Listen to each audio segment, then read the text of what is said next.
Pinakamaaga sa loob ng 2 dekada ang oras ng pag-alis ng imahen ng Jesus Nazareno sa Quirino Grandstand kanina. Alas 4 ng umaga ang opisyal na oras ng umandar ang andas ay sa Quiapo Church Command Post. Bago yan, 4:20 a.m. noong 2020 ang pinakamaagang oras na nagsimula ang trastasyon. 2 p.m. naman noong 2006 ang pinaka-late.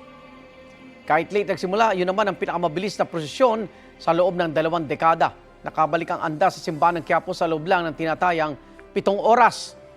Pinakamatagal naman ang prosesyon noong 2012, 2017 at 2018. Inabot po ng humigit kumulang 22 oras ang trastasyon. Ngayong taon, target ng pamunuan ng Minor Basilica and National Shrine of Jesus Nazareno na matapos ang trastasyon sa loob ng 15 oras. Igan, mauna ka sa mga balita, mag-subscribe na sa GMA Integrated News sa YouTube para sa iba't ibang ulat sa ating bansa.